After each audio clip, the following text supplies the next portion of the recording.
maternal instinct is a total lie, or it's a developed skill. Maybe I have it now, but I sure didn't have it at the beginning.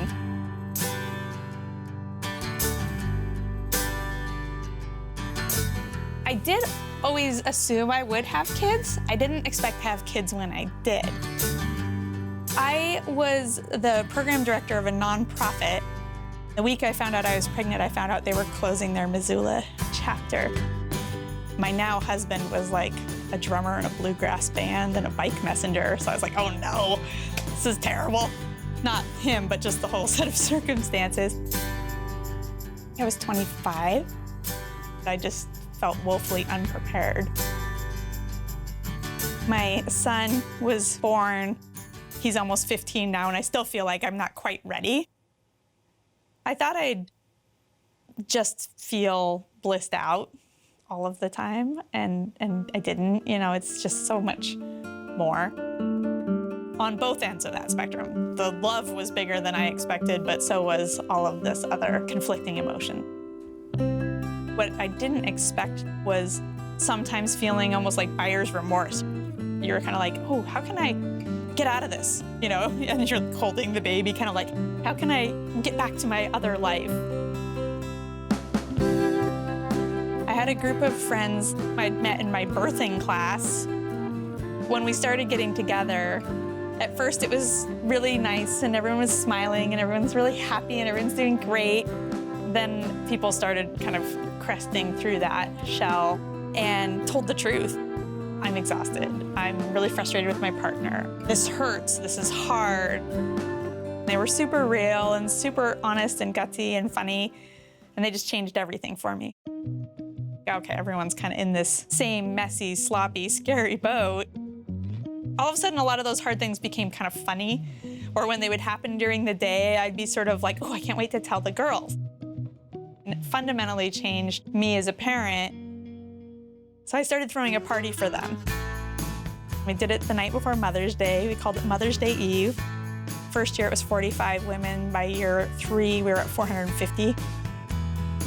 The event had grown so big, and there were businesses, and there were women, and there was obviously like something missing here in our community. I really figured out what meant so much to me about these women and these parties that had grown was those stories. I was like, let's tell the stories. Let's just make it all about the stories.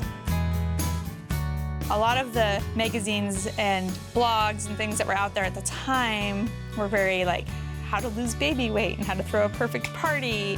None of that helped me inside. And so I decided I just needed to kind of make my own. So I wound up deciding to launch a free local print magazine in 2009, which is like the worst business model at the worst time. Everything was scrappy. Like our logo is actually the same font as the TV show Sex and the City, because I figured they had spent a lot of money trying to determine what women liked. So I spent days on these font websites trying to find it until I finally found it. I was asking all my friends to write stories that I'd heard them tell me. Oh, this one was funny, and this one was inspiring, and this one was like kind of heartbreaking. I wanted that range, because to me that's really what parenthood is. It's such a mixed bag. Nobody has it working out all the time. Nobody's doing it smoothly. So I wanted the magazine as a standalone to really reflect that. The first issue came out at the Mother's Day Eve party in 2009. And at that point, it could have just been one magazine, one collection of stories, but the response really never allowed for that. I started noticing that I would drop off 50 magazines and go by there the next day and they'd all be gone. And I was like, well, that's awesome, but it's kind of weird. That was starting to happen at a couple different locations. I was getting notes from people who lived other places, wanting to know where they could submit their story. And that's how I found out people were actually picking up stacks of them and mailing print magazines to college roommates and girlfriends and moms. That was the first insight into the fact that what I was doing here in Missoula actually was needed in a much bigger, broader, more impactful way. Because our audience started being outside of Missoula, that meant so did our writer community. That was really when it became clear this was a national business. I knew I needed more people all the way in. In 2012, my managing editor moved into my business partner. And so then it wasn't just me making the big decisions.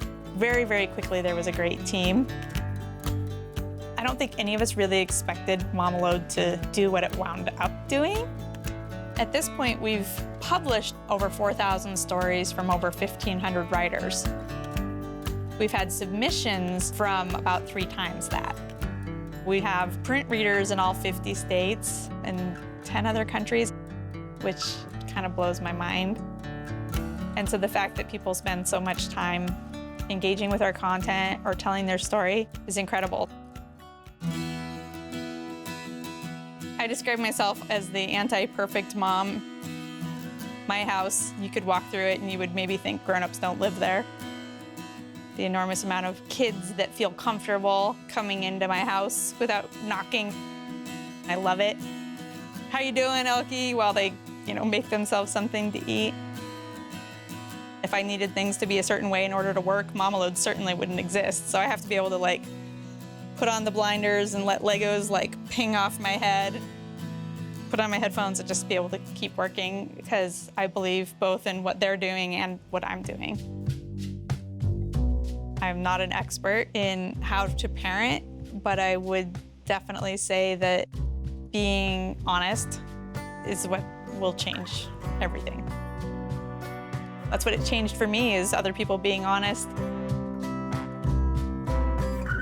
What we have done in proof of concept in this community we've built around Mamalode is so rich and so important. Not only do I want to see the business succeed, I want this conversation to be the conversation, the way that people talk about parenting, the way that people share their stories. I want this to change something. I think we're in this exciting time of innovation where broken things are getting fixed.